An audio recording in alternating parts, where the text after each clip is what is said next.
इस खबर के प्रायोजक हैं एप्रिलिया एंड वेस्पा स्कूटर्स, आसान किस्तों एवं भारी डिस्काउंट के साथ उपलब्ध। जल्द करें ऑफर सीमित समय तक के लिए। Motion coaching classes for IIT, NIT, AIIMS and NEET. Munna Bhai की शौचालय टंकी सफाई। Aanchal creation, Motijheel, Muzaffarpur. Maa Vaishnav Puja Bhandar, Bairiya Gulambar, Muzaffarpur. Srijan commerce classes, contact for digital online classes. Erudition classes, Saketpuri, Bibiganj, Muzaffarpur. Sahara evolves electrical vehicles showroom, cash purchase के साथ पाए भारी छूट।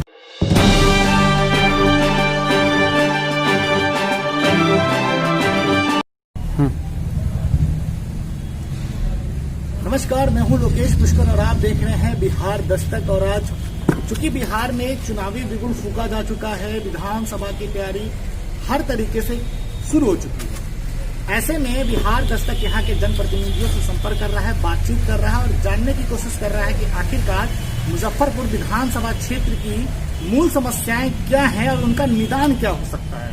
क्योंकि गत कई वर्षों से हम सभी सिर्फ समस्याओं पर बातचीत करते हैं, निदान पर हम लोगों ने बातचीत करना छोड़ दिया है।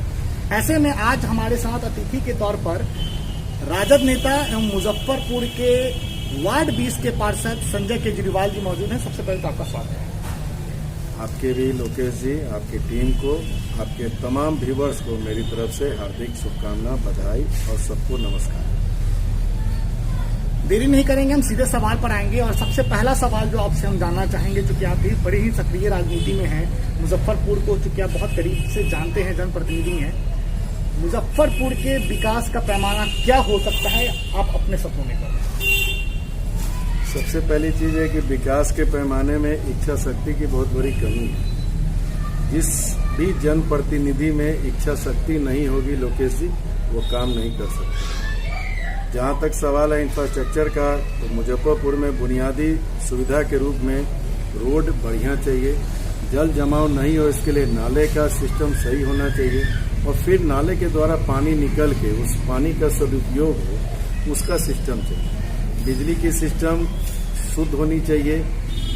जहाँ तक सवाल है कि आज के कोरोना जैसे महाकाल इस वैश्विक महामारी में आने के बाद दो चीजें और इंसान को कचोटी है, वो कचोटी है बहुत बड़ी, मतलब एक कमी नजर आई, वो है स्वास्थ्य विभाग। बिल्कुल, अगर स्वास्थ्य विभाग हमारा मजबूत होता तो हम इतने ज्यादा कमजोर साबित न होते। दूसरी चीज है कि कामगारों को, हमारे बिहार के बेटों को जो काम की तलाश में पेट की भूख को शांत करने के लिए बॉम्बे जाके बॉम्बे वाले को पैसा वाला बनाते हैं, कलकत्ता जाके कलकत्ता वाले को पैसा वाला बनाते हैं, दिल्ली, अहमदाबाद, मतलब हिंदुस्तान के अन्यत्र जगहों पे जाके ये हाथ जिसमें हुनर है, ये हाथ वहां जाके फिर एक विडम्बना यह पता चली कोटा में हमारे बच्चे, मतलब कुछ ऐसी बुनियादी कमी लोकेश जी जो हमारे बिहार में होनी चाहिए थी कि बच्चों को कम से कम पढ़ने के लिए इंस्टीट्यूट वैसे होने चाहिए। जबकि वही हमारे बच्चे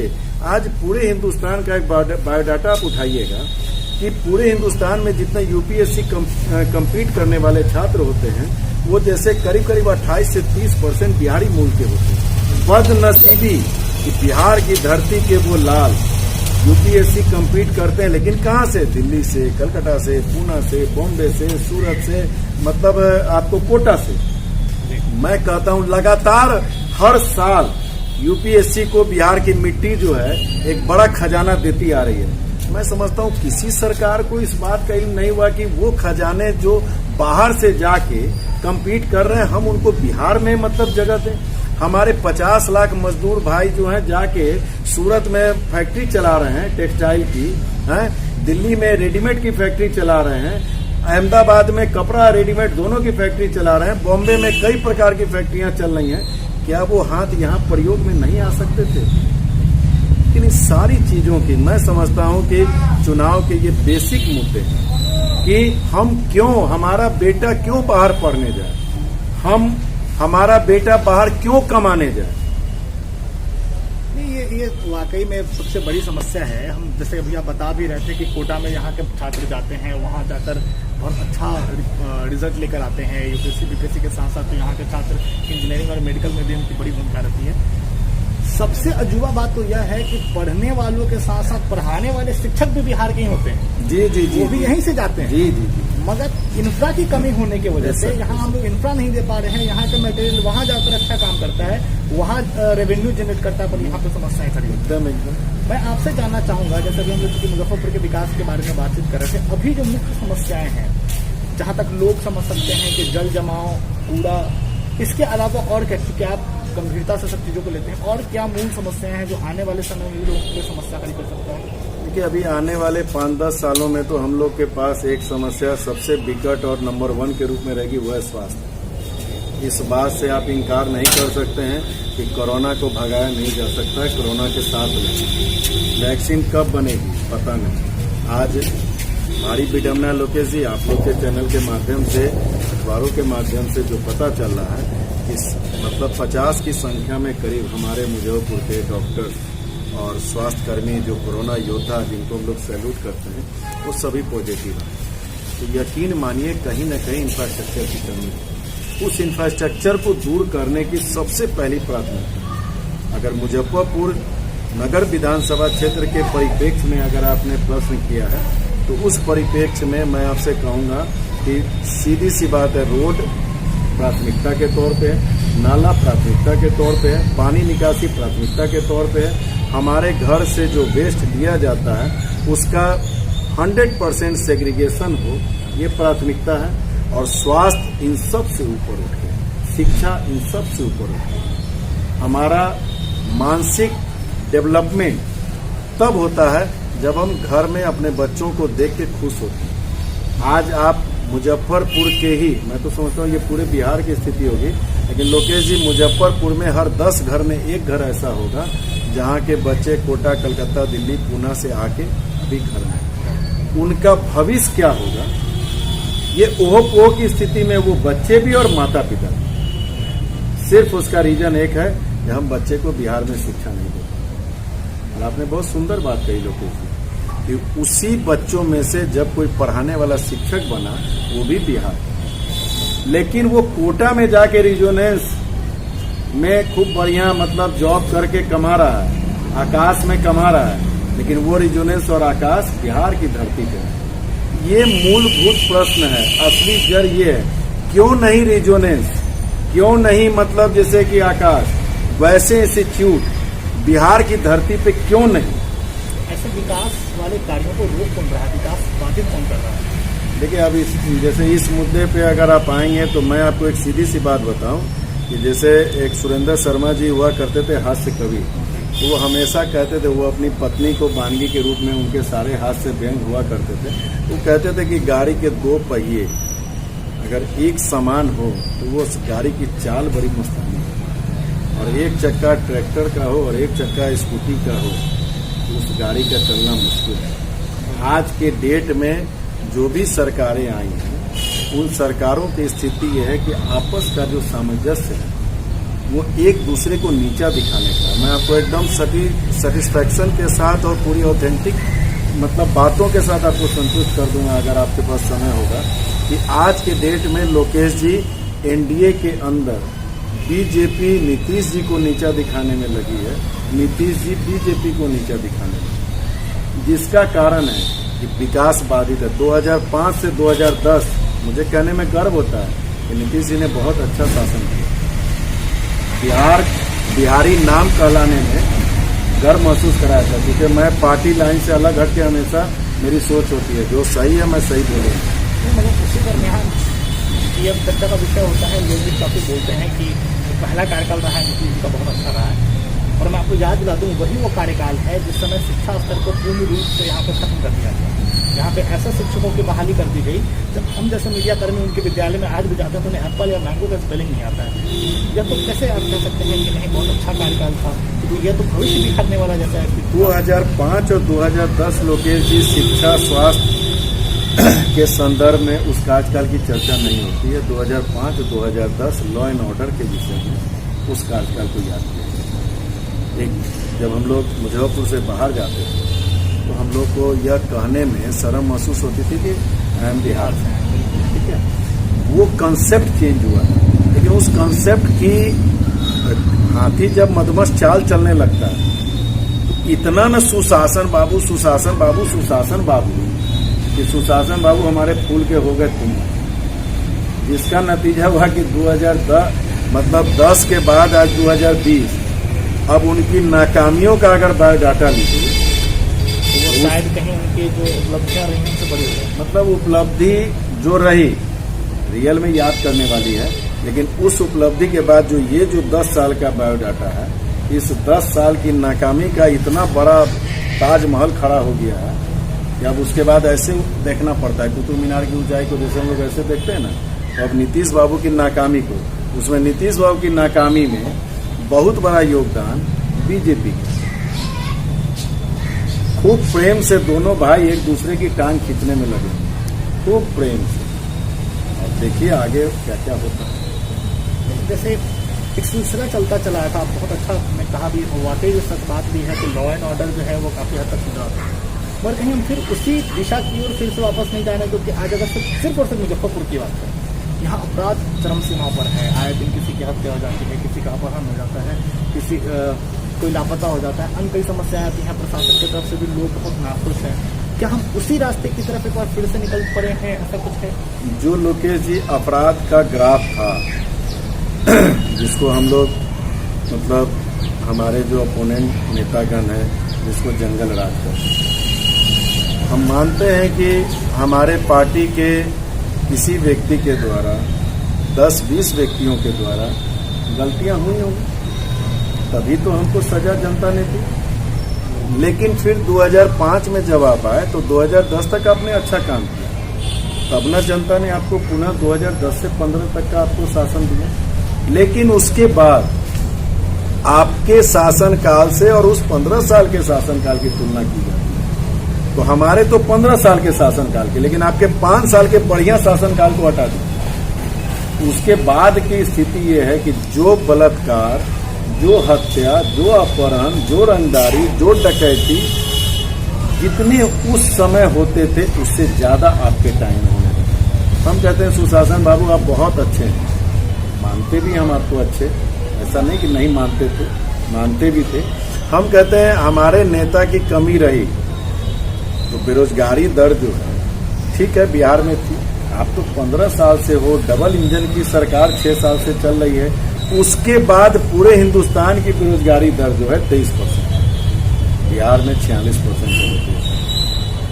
किस प्रकार का भैया हमको समझ में नहीं आ रहा है कि एक तरफ माननीय आदरणीय प्रधानमंत्री विश्व गुरु नरेंद्र मोदी जी की सरकार, बिहार के सुशासन बाबू आप, फिर कौन सा तालमेल में कमी है? एक छोटे मोदी भी आपके साथ हैं यहाँ पे।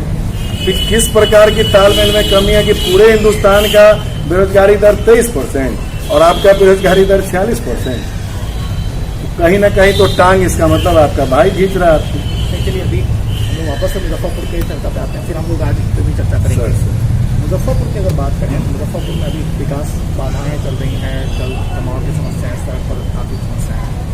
आज एक जो सबसे बड़ी समस्या जो बिल्कुल अभी है कि मुजफ्फरपुर में युवा जो अभी आप बता रहे थे कि युवा जो अभी वापस आ गए हैं, अब वो युवा यहाँ पे रोजगार तलाश रहे हैं। मुजफ्फरपुर कहीं बेटा मुजफ्फरपुर के बाहर क्यों जाए, उसे यहाँ पर रोजगार कैसे मिलेगा? इस पर आपकी क्या विचार है? आप अगर आपको मौका मिले तो किस तरीके से आप रोजगार? देखिए मैं तो एक रेडीमेड का व्यवसायी हूँ, लेकिन सामाजिक दृष्टिकोण से हमारे बिहार में आज के समय में खेती के अलावा कोई ऐसा प्राकृतिक संसाधन नहीं।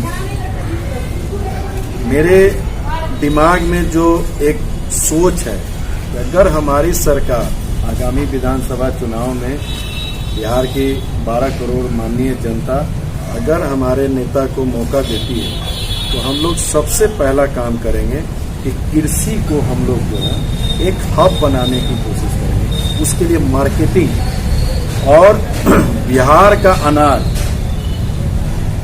अगर बिहार के बाहर जाएगा उसके किसान को जो रेट मिलेगी वो बिचौलिया नहीं खाएगा। आज के डेट में बिचौलिया किसान के पेट पे लादना है, सबसे पहली चीज। दूसरी चीज है कि आज जैसे लीची हमारे मुजफ्फरपुर की है, आज हमारे यहाँ आम है, मतलब जिसकी बहुत आज खेती होती है। हमारे यहाँ फल में जैसे अमरूद है, केला है, हम अब जैसे केला का चिप्स, जब हम लोग यहाँ से बाहर नैनीताल और कहीं घूमने जाते हैं तो 3 स्टार 5 स्टार होटल में केला का चिप्स खाते हैं। बिहार में केला का चिप्स हम नहीं खा सकते हैं, हम उसके लिए प्लांट नहीं लगा सकते हैं।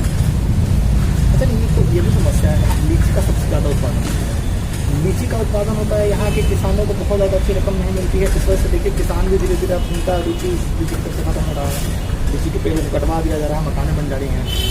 पर वही लीची जब बाहर जाता है, यहाँ के किसानों से बेचते हैं और बाहर से वो जब लीची का जूस बन के आता है तो वही किसान का बेटा 10 गुना दाम ज़्यादा देकर उसको फिर वो खरीदता है। यही चीज यहाँ पे क्यों नहीं, मतलब कौन लोग हैं जिन चीज़ों को नहीं होने दे रहे? यहाँ मैंने इच्छा शक्ति नहीं है।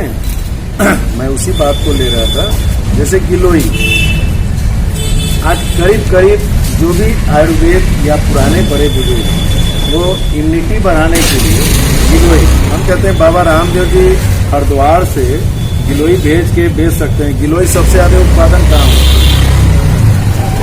रोड किनारे गिलोई कहाँ पैदा होती है? तो बिहार की तरफ। पपाय, पपीता का इतनी खेती है यहाँ पे। हमने इसीलिए कहा लोकेश जी कि कृषि को हम एक जैसे कि कॉरपोरेट स्तर का बिजनेस हब, उसमें हमारे किसान को भी उसका पैसा मिले। और फिर आपने जो एक बड़ी प्यारा प्रश्न किया, मुझे बहुत अच्छा लगा कि जो लीची एक सर्कुलेट होके बाहर से फिर यहाँ, उसका रीजन क्या है? हम यहाँ पे जब किसी को फैक्ट्री लगाने के लिए हम अगर आमंत्रित करते हैं, उसके अंदर जैसे विधि व्यवस्था, बिजली, रोड का इंफ्रास्ट्रक्चर और फिर उसके बाद लोकल नेता की जमावाड़ी। आज आपको कुछ साल पहले मैं आपको बताऊं, रोतनिया में एक एस्बेस्टस फैक्ट्री लगी, सारा कुछ इन्वेस्टमेंट हो गया था। एक नेता के बददिमागी ने वो एस्बेस्टस फैक्ट्री नहीं लगने दी। गांव वाले को, हमारे बिहार के भाई बड़ी भोले भाले होते हैं, भावनात्मक रूप से जुड़े होते हैं। लोकेश जी आप जैसे व्यवहार के लोग हैं, आपके मोहल्ले के लोग, अरे लोकेश बड़ी प्यारा बउआ है, आप उसको ब्लैकमेल कर सकते हैं। ये चीजें देखने को मिलती हैं क्या? अब उन्होंने समझा दिया कि इससे जो डस्ट निकलेगा वो तुम्हारी फसल को बर्बाद कर देगा, इससे जो डस्ट निकलेगी ये तुमको कैंसर रोग से मतलब पीड़ित कर देगा। नतीजा हुआ कि गांव वाले रोड पे आ गए। लोगों को तो उससे रोजगार भी मिल सकता था। 500 से ऊपर लोगों को। मैं यही कह रहा हूँ कि सरकार बनने के साथ इच्छा शक्ति आपको दिखानी होगी कि वैसे अगर व्यक्ति को, जिसको कि अगर फन कुचलना होगा वो भी कुचलने का काम करेंगे, लेकिन बिहार को खुशहाल सिर्फ ये नहीं कि मीठे मीठे वादे कर देने से कि हम कृषि हब बनाएंगे, हम कृषि को कॉर्पोरेट स्तर से जोड़ेंगे, हम फैक्ट्रियां भी ले आएंगे, नहीं।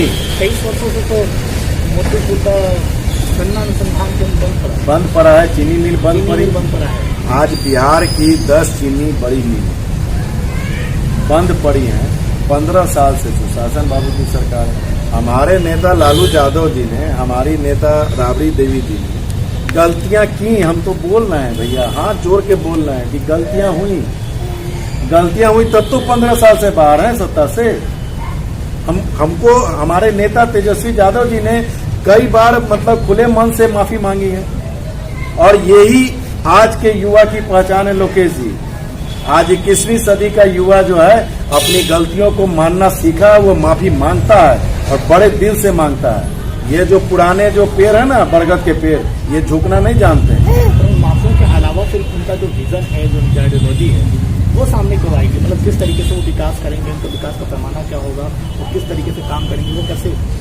मैंने जो आपको बताया कि हमारे नेता तेजस्वी यादव जी के भी दिमाग में लॉ एंड ऑर्डर, बिजली, सड़क, इन 3 चीज को करने से कोई भी बड़े उद्योगपति उद्योग लगाने को तैयार है। लेकिन उसमें एक प्रॉब्लम क्या आती है कि जब उद्योग जैसे मन माफिक जगह पे आप लगाना चाहते हैं, तो वहां पे लोकल नेतागिरी है। उस लोकल नेतागिरी को खत्म करने के लिए हर जिले में, हमारे नेता का विजन है कि हर जिले में एक जमीन एक्वायर हम ऐसी करेंगे जिससे कि जो जमीन दाता है, बहुत बढ़िया उनकी प्लानिंग है लोकेश जी। मैं आपको बताऊं कि जमीन दाता को मुआवजे के साथ, मुआवजा भी उस समय के वर्तमान रेट के हिसाब से, और उसके बाद जो फैक्ट्री वहां लगेगी उस फैक्ट्री में उनके परिवार के जितने सदस्य अगर बेरोजगार हैं उनको भी एकोमोडेशन उसमें किया जाए, काम में लगाया जाए। और जब तक हम कहते हैं लोकेश जी कि आप किसी को रोजगार नहीं दीजिएगा, आप किसी को काम नहीं दीजिएगा, उसका दिमाग मतलब वही लॉ एंड ऑर्डर के खिलाफ जाएगा। आज के डेट में देखिए, अभी मैं फिर वही बात आऊँगा, तो एडीजे मतलब बिहार सरकार के द्वारा हमारे बिहारी बेटे भाई जो आए, एक चीज बताइए लोकेश जी, मैं आपसे एक प्रश्न पूछता हूँ कि आपका अगर कोई छोटा भाई या मेरा बेटा आज अगर मतलब मणिपाल से या पूना से आया है तो क्या उसको हम प्रवासी बेटा प्रवासी भाई बोलते हैं? हमारे घर का बच्चा है, बाहर गया था वापस ये आया। बिहार सरकार और एनडीए सरकार, इसने हमारे बच्चों को प्रवासी बोलना शुरू किया। मुझे इस शब्द से सख्त एतराज है, प्रवासी शब्द। दूसरी चीज मैं ये कहना चाहता हूँ कि जब यहाँ के बच्चों को रोजगार मिलेगा, एडीजे ने एक चिट्ठी निकाल दी, तो चिट्ठी हमारे नेता ने पकड़ ली, तो आप तुरंत उस चिट्ठी को बैक कर दिए। आपका बेटा आपके घर आया है तो अब लूटपाट करेगा रोड पर, मतलब क्या मानसिकता है? तो क्यों नहीं दिल्ली वाले, बॉम्बे वाले, यूपी वाले जो हैं हम लोगों को गाली बक के बिहारी को भगाते हैं, तो क्या गलत करते हैं? जब आपकी सरकार का एक बड़ा पदाधिकारी जिला के मुख्यालय के एसपी और डीएम को चिट्ठी लिखता है कि इतने प्रवासी आए हैं तो लॉ एंड ऑर्डर अब खराब होगा, सजग रहना। मतलब क्या लोकेश जी, मेरा बेटा आया है तो मोहल्ला वाला कहे कि अब इस मोहल्ले में डकैती या चोरी बढ़ जाएगी? क्या मतलब इतना? इस कोरोना ने हम लोगों को एक चीज सिखाया है, अपनों की पहचान। तो यकीन मानिए, मैं दावे के साथ आपको बोल रहा हूँ लोकेश जी, बिहार की जनता ने अपनों की पहचान कर ली। चलिए हम लोग डिस्कस की तरफ, आपने अभी बार बार कहा कि सब कुछ करनी है, तो इच्छा शक्ति कैसे जगेगी और कौन लोग होंगे जो अच्छे मतलब दृढ़ निश्चय के साथ इच्छा शक्ति के साथ आगे आकर महसूस कर सकते हैं और समाज में बदलाव ला सकते हैं? देखिए, आप लोग पढ़े लिखे लोग हैं और मेरे छोटे भाई भी हैं, आप लोग से मैं बहुत कुछ सीखता हूँ। आप ही लोगों से डिस्कशन के दरमियान मुझे पता चला कि आज की हिंदुस्तान की आबादी में करीब करीब 62 से 65% आबादी युवाओं की।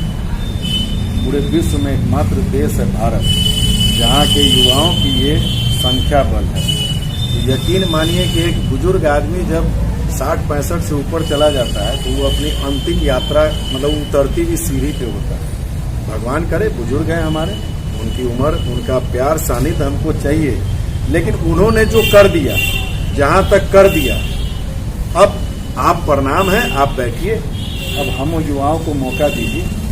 और युवा शक्ति राष्ट्र शक्ति एक बहुत पुराना स्लोगन है, जो हमारे मारवाड़ी युवा मंच का भी स्लोगन है, युवा शक्ति राष्ट्र शक्ति। आज युवाओं में आदरणीय तेजस्वी यादव जी का जो विजन है, जो काम करने की इच्छा है। लोकेश जी, मैं आपसे एक प्रश्न पूछता हूँ, आप एक बहुत ही सक्षम, कर्मठ और ईमानदार पत्रकार हैं, ईमानदारी से बताइए कि हिंदुस्तान की धरती पे जैसे लाल बहादुर शास्त्री जैसे व्यक्तित्व को, बाबू जगजीवन राम जैसे व्यक्तित्व को छोड़ दीजिए, अटल बिहारी वाजपेयी जैसे व्यक्तित्व को छोड़ दीजिए, आज तक कभी माफी मांगने का काम कभी आपने सुना क्या?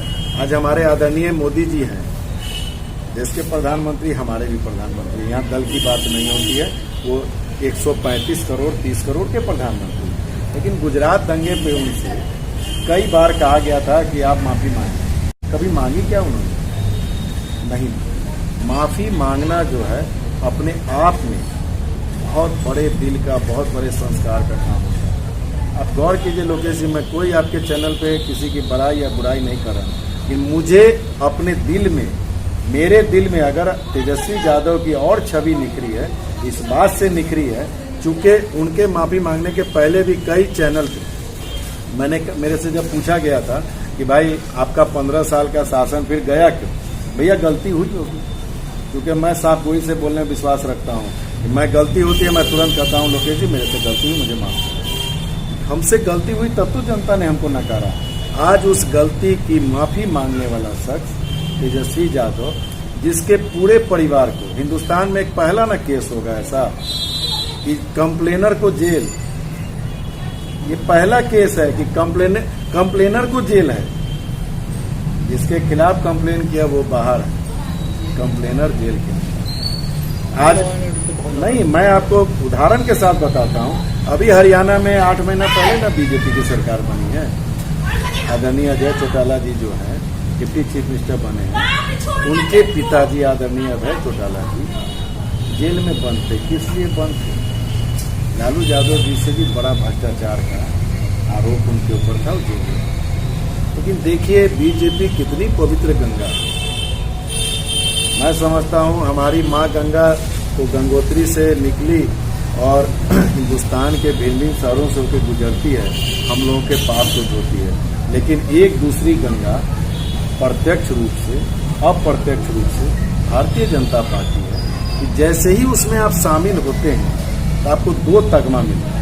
एक हिंदू पुत्र होने का तगमा मिलता है, दूसरा आपको वो आज के बीजेपी दूसरा तगमा मिलता है कि आप एकदम नीट एंड क्लीन हैं।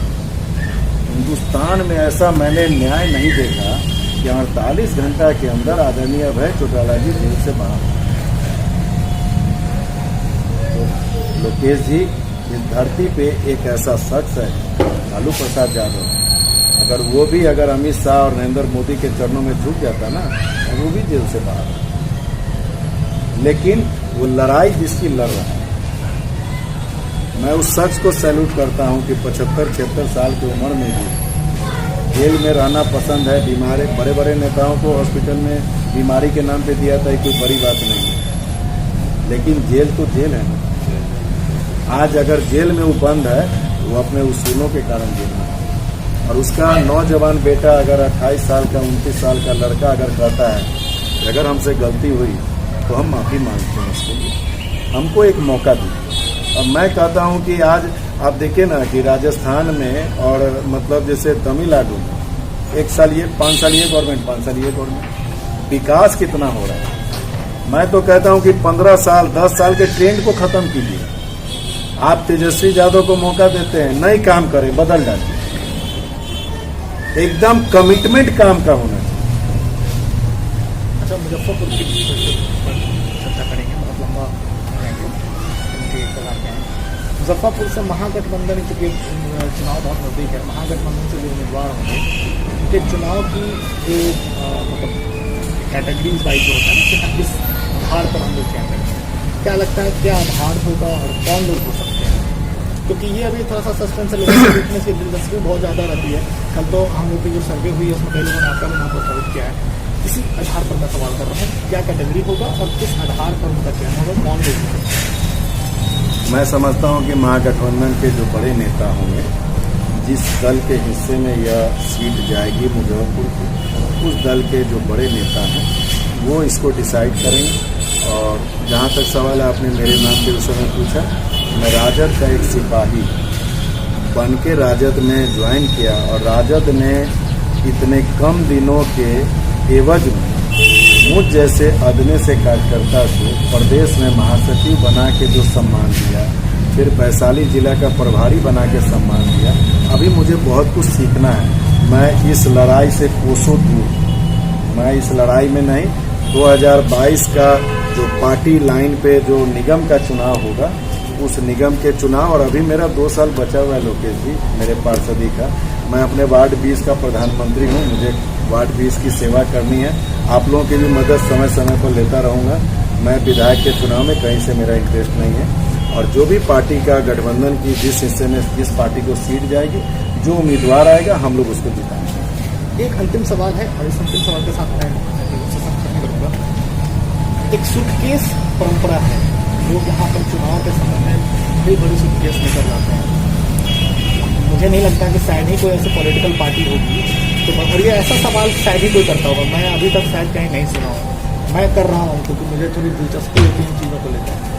सूटकेस परंपरा को बढ़ावा देना कितना चाहिए, तो क्या सूटकेस परंपरा बंद होनी चाहिए? इस पर अब प्रतिनिधियों के साथ साथ कार्यकर्ताओं के साथ साथ जनता को भी इस पर आवाज उठाने की जरूरत है। जो ये बार बार जो सूटकेस वाले बड़े बड़े नेताओं को के जंगल में अच्छे लोग जो दब जाते हैं, उस पर आपका क्या है? मैं तो एक लाइन में आपको कहूंगा, जैसे इसका बहुत सटीक उदाहरण दूंगा। एक तो क्या है कि आयातित और सूटकेसी कोई भी उम्मीदवार किसी भी दल के द्वारा अगर आवे उसको नकारना चाहिए वहाँ की जनता। मैं इस बात का पक्ष हूँ। उस विषय पर अगर पार्टी लाइन के विरोध भी जाना पड़े तो मैं जाऊँ, मैं आपसे वादा करूँ। और मैं सूटकेस के पद्धति को गलत नहीं, सीधे नकारता हूँ। जनता के बीच जाइए, जनता के बीच पैठ बनाइए और जनता के आशीर्वाद से जब आप जैसे ऐसे समझे ना कि हम लोग एक सब्जी भी खरीदने जाते हैं, भिंडी भी खरीदना होता है तो उसका हम लोग बाबूजी के साथ जब जाते थे तो भिंडी तोड़ के देखते थे जुआल है कि मतलब 10 रुपए की 20 रुपए की भिंडी खरीदने जाते हैं तो इतना सोच समझ के खरीदते हैं। कन्यादान इतना बड़ा सबब देता है, मतदान नहीं है, मतदान, मत का दान। जीवन में आप जो है कन्यादान करके जितना पुण्य कमाते हैं तो आप खुशनसीब है कि हर 5 साल पे आपको अपने मत का दान करने का मौका है। मत का दान करने के पहले अपनी बेटी, मत रूपी बेटी को जिसके हाथ में दे रहे हैं, अगर वो उस लायक नहीं है, उसके खानदान का पता नहीं है, उसके कैरेक्टर का पता नहीं है, फिर मत का दान नहीं। ये मैं आपके चैनल के माध्यम से कहना चाहूँगा कि मत भी बेटी है। मत को उस घर में भेजिए जिस घर में आपकी बेटी सुरक्षित है, वहाँ से उसकी अर्थी निकली। देने के 2 महीने के बाद अफसोस हो। ये बहुत ही अच्छी बात कहा। और मैं इस पर थोड़ा सा कटाल डालूंगा। जैसे मान लीजिए आप किसी को मतदान करते हैं और वो व्यक्ति सूटकेस भरकर अगर कहीं से मोटी रकम देकर टिकट लेकर आता है तो सबसे बड़ी समस्या होती है जो उसका अपना इन्वेस्टमेंट है वो पहले इन्वेस्टमेंट के निकालेगा, क्योंकि वो बिजनेस है उसके लिए। तो फिर लोगों का विकास कब करेगा? लोगों के पास विकास करने के लिए उसके पास फंडिंग नहीं बचेगा तो लोगों के पास जाएगा कैसे? अब लोग जाएंगे तो वो सीधे कहेगा मेरे पास फंड नहीं है। तो ये तो सबसे बड़ी समस्या है। चलिए, तो बहुत अच्छा लगा आपसे। हम लोगों ने बहुत चर्चाएं की, काफ़ी मुद्दों पर चर्चाएं की। हम लोगों ने लीग से हटके भी बातचीत की है। बहुत बहुत बहुत धन्यवाद आपका हमारे प्लेटफॉर्म पर आए और आपने हमसे बातचीत की। बहुत बहुत धन्यवाद। आपकी टीम का बहुत बहुत धन्यवाद। आपके व्यूवर्स का बहुत बहुत धन्यवाद। तो बने रहिए बिहार दस्तक पर। अगले सेशन में एक नए अतिथि के साथ हम मौजूद होंगे और बहुत जल्द बहुत अच्छे गंभीर मुद्दों पर चर्चाएं होंगी। बहुत बहुत धन्यवाद। लाइक करें, कमेंट करें।